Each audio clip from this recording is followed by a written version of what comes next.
Bom, primeiramente eu gostaria de agradecer o convite da USE Regional e parabenizar por esse trabalho, porque quando a gente se vê numa situação em que as casas espíritas precisam fechar as suas portas, é importante que outras portas se abram. E essas palestras virtuais, elas são essa porta, essa oportunidade das palestras das casas espíritas serem levadas para a nossa casa, né, para a casa de cada um de nós. Então, vários outros palestrantes também estão trabalhando e está sendo muito legal, está sendo muito gostoso mesmo essa interação. Então, eu queria agradecer e rogar nesse momento que Jesus possa nos envolver, possa envolver os nossos pensamentos, os nossos sentimentos, as nossas emoções, nos tranquilizar, nos acalmar, asserenando todos os nossos pensamentos e sentimentos, para que a gente esteja preparado, né, para ser envolvidos nessas emoções, nessas sensações propostas. Bom, o tema proposto é o que Deus espera de mim. Quem nunca se perguntou: o que Deus espera de mim? Qual o meu papel nesse mundo? Qual é o meu papel dentro da minha casa? Qual é o meu papel no meu ambiente de trabalho, os meus amigos? Enfim, o que Deus espera de mim? Seria interessante se nós tivéssemos, né, a oportunidade de receber ali uma cartinha descrevendo certinho: olha, Cris, o seu papel é esse, o que Deus espera de você é isso, é o que você tem que fazer isso. Seria muito fácil, né? Seria muito prático. Eu já ouvi algumas pessoas dizerem assim: queria eu ter um mentor como o do Chico. É um Emmanuel que vai nos orientando, nos guiando 24 horas por dia. Será? Será que a gente conseguiria lidar com isso? Não é tão fácil, não é tão fácil. Tanto que só Chico mesmo, já na sua condição evolutiva, para ter esse benefício, mas também essa tarefa tão difícil. Então não é tão simples assim. E ter uma resposta completa de qual é o meu papel no mundo, o que Deus espera de mim, tiraria todo o mérito, tiraria todo o esforço, porque estaríamos apenas cumprindo uma determinação, cumprindo uma regra, cumprindo algo que nos foi colocado como sendo objetivo. E não é isso. Porém, a gente pode dar uma resposta simplificada. Veja bem, uma resposta simplificada. Não que seja simples de levá-la à frente, de segui-la. O que Deus espera de mim? Deus espera de mim o meu melhor, a minha melhor versão. Por que a minha melhor versão? Porque a gente sabe que nós estamos sempre evoluindo, não é assim? Então, o que eu fui ontem é menos do que eu sou hoje. Alguns companheiros procuram respostas através de regressões, buscando informações de quem eu fui numa outra vida, numa outra encarnação, o que eu fiz ou deixei de fazer. Eu costumo dizer o seguinte: tenha uma coisa em mente, independente do posto, importante ou não, que eu tenha preenchido numa outra encarnação, uma coisa é fato: eu nunca fui melhor do que eu sou hoje.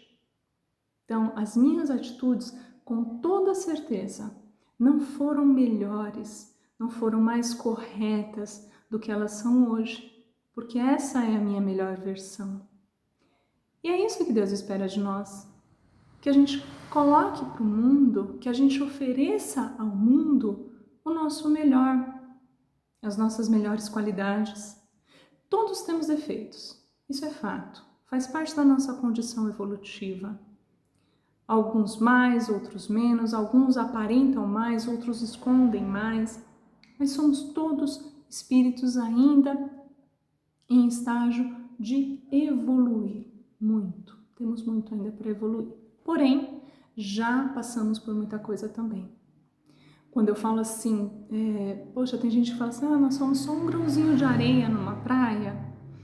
Eu acho que nós temos que nos valorizar um pouco mais, porque quando a gente começa a estudar mais a fundo sobre a evolução do espírito, a gente vai ver que a gente pode ser um grãozinho em termos de quantidade de espíritos que existem, mas em termos de capacidade que a gente já conquistou, a gente já está mais à frente, já está bem mais à frente.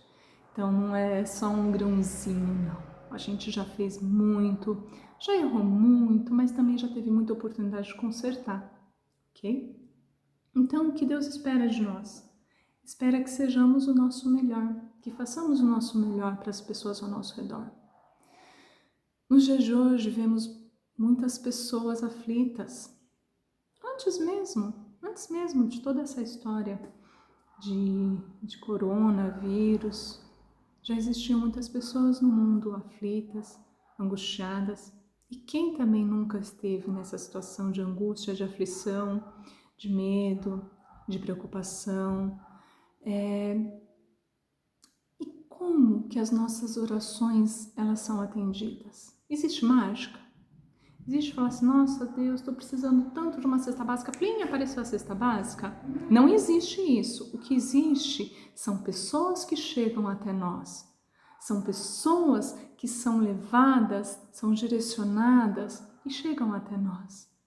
Então não existe um anjo descer aqui do meu lado agora, sentar do meu ladinho e conversar. Cris, vamos conversar. Quais são suas aflições? O que você precisa? Eu estou aqui para te orientar. Não. Apesar de termos todos nós, os nossos mentores espirituais, companheiros espirituais, que nos acompanham durante toda a nossa trajetória, esse tipo de coisa não acontece simples assim. Eles nos aconselham, eles nos intuem. Mas quem é que senta do nosso lado e conversa? Pessoas, gente como a gente.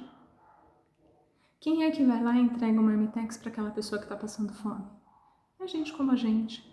Quem é que vai lá no leito do enfermo que está sentindo uma dor, mas a dor maior que ele está sentindo é emocional porque não tem ninguém ali para acalmá-lo?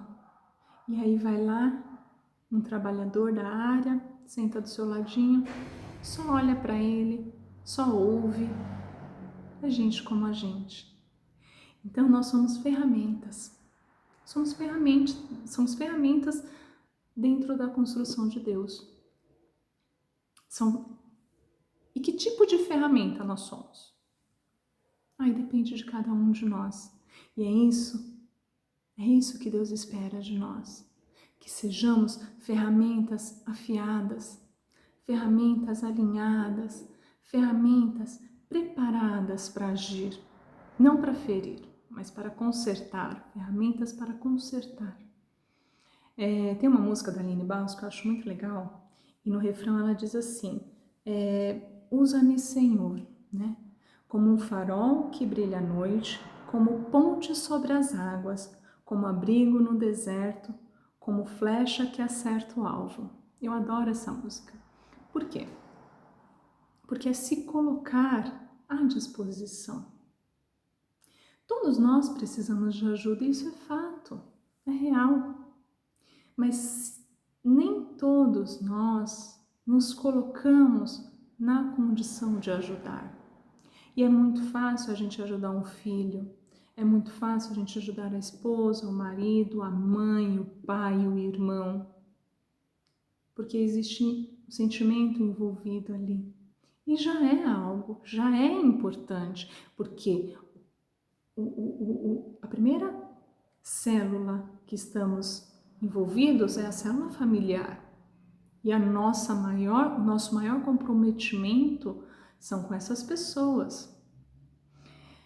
Mas ali também existe sentimento envolvido, então a gente corre mais rápido para socorrer, para ajudar.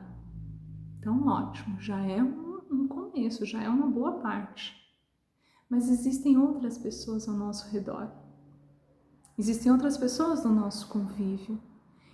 E que estejamos também na condição de sermos ferramentas para auxiliar essas pessoas.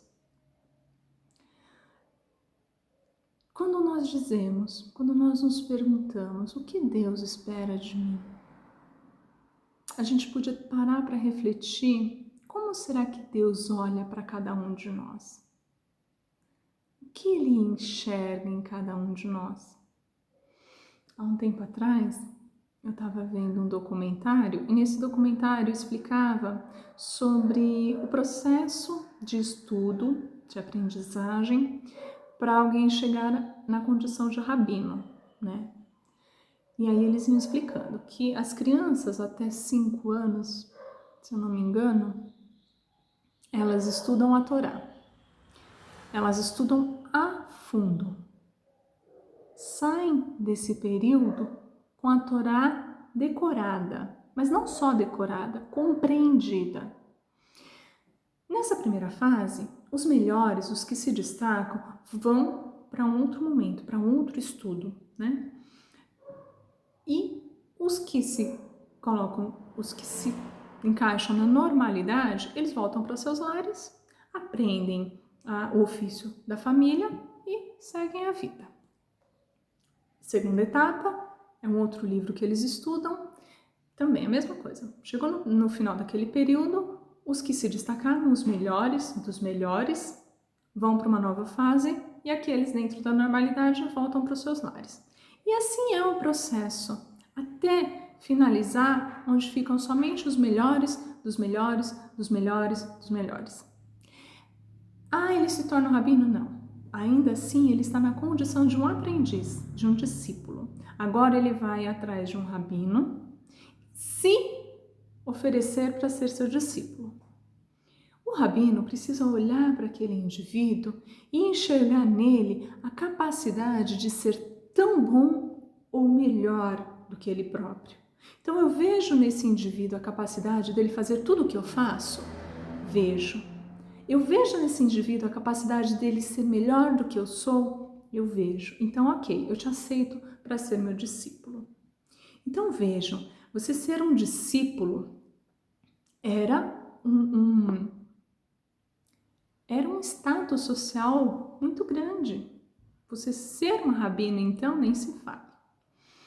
Então, quando a gente cita Jesus, quando a gente lê sobre Jesus como um discípulo, aliás, como um rabino, e ele ia nas ruas e ele convidava as pessoas a lhe seguirem, venha, me segue. E o que a gente vê? A gente vê as pessoas largando tudo, larga o que está fazendo e vai seguir Jesus. Para entender que era um mérito muito grande você ser chamado. Por quê?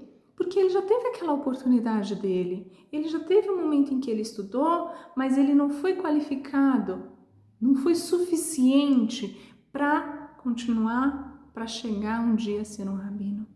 Então, quando Jesus olha para aquela pessoa e diz, vem, me segue, o que isso significa?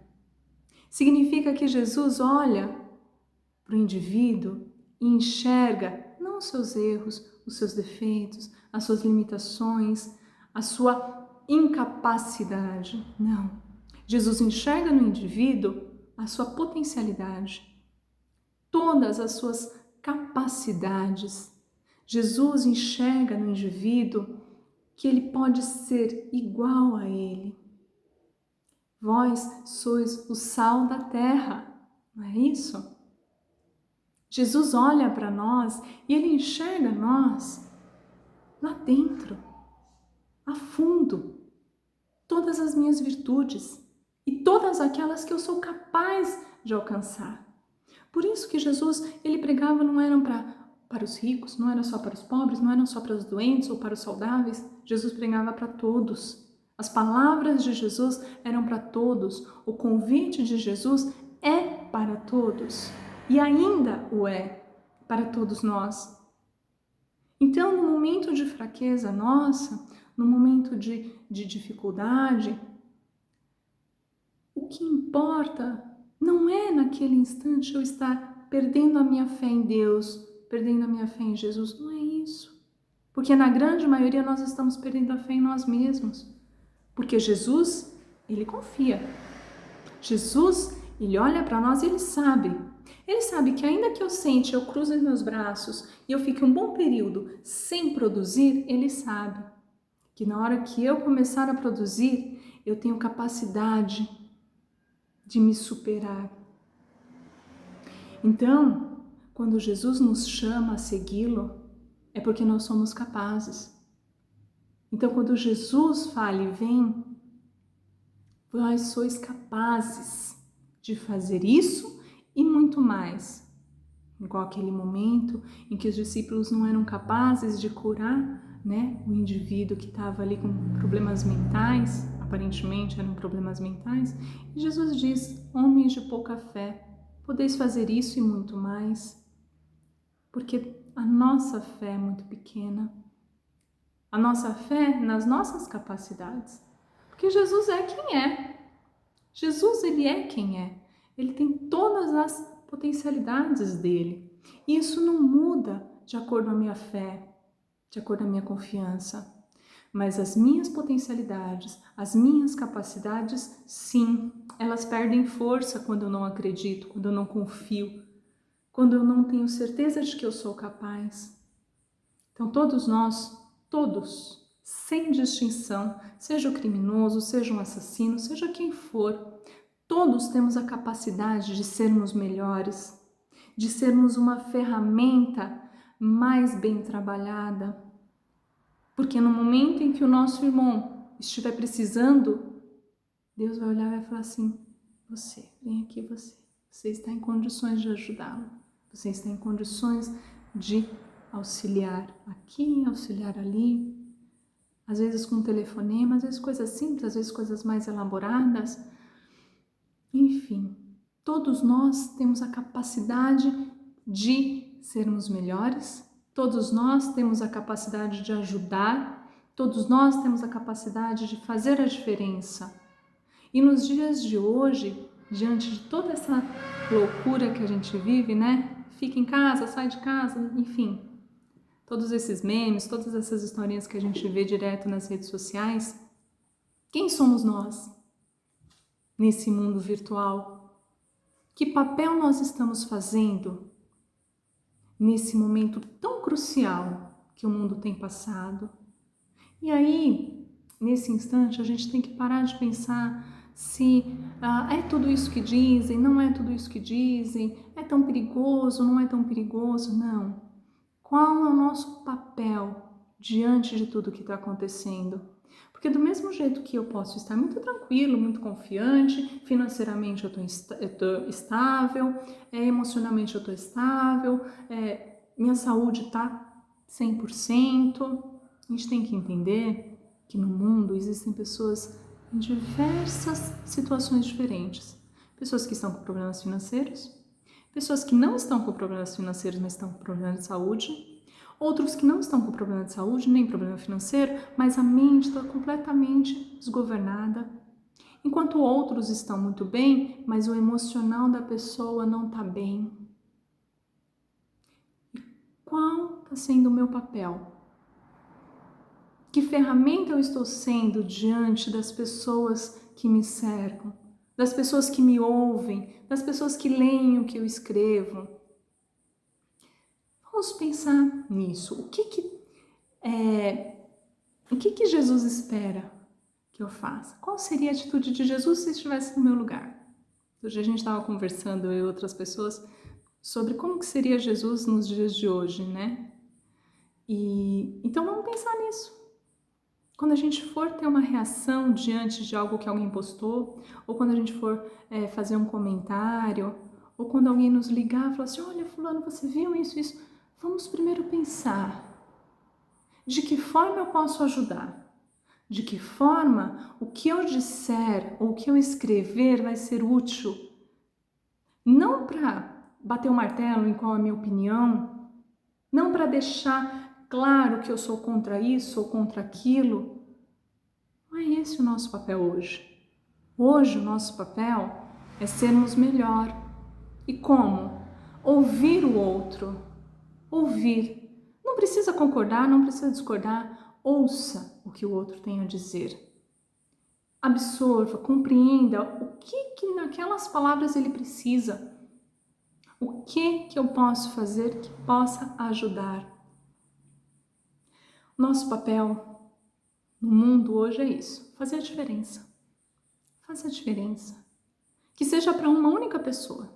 Kardec dizia né? Quando estava todo aquele rebuliço, todas aquelas pessoas indo contra o livro dos espíritos, enfim. Ele disse o seguinte: se fizer diferença na vida de uma única pessoa, todo esse meu esforço já valeu a pena. Então, se durante a nossa encarnação inteira a gente fizer diferença na vida de uma única pessoa que fala assim, você fez diferença para mim, já valeu a pena, já somos o nosso melhor. Oportunidade a gente tem todos os dias. E também temos dias em que a gente precisa daquele auxílio, em que a gente precisa ser cuidado, em que a gente precisa ser acalmado. Nesses momentos, a prece é muito importante. Por quê? Porque é através da prece que a nossa anteninha vai se sintonizar com o quê? Com aqueles que estão ao nosso redor, que estão afinados, que estão na condição de ferramenta para ajudar, para nos auxiliar. Então sejamos ferramentas para ajudar o outro, porque se o outro também for uma boa ferramenta, na hora que eu precisar ele vai me ajudar. Ok? Bom, a mensagem que eu queria, deixar era essa. E cada um pode refletir um pouquinho mais sobre o que Deus espera, de nós. Isso é uma pergunta que fica para toda a nossa, não toda a nossa encarnação, mas acho que toda a nossa existência. A gente precisa estar sempre se perguntando, é fundamental. Eu queria agradecer de todo o meu coração pela atenção. Peço de coração que todos que estão ouvindo essa palestra sejam tocados, sejam envolvidos, sejam abençoados, que o seu lar se encha de luz, de harmonia, de equilíbrio, envolva todos os seus familiares e que juntos a gente possa enfrentar dia após o outro. Um beijo bem grande, fiquem todos com Deus.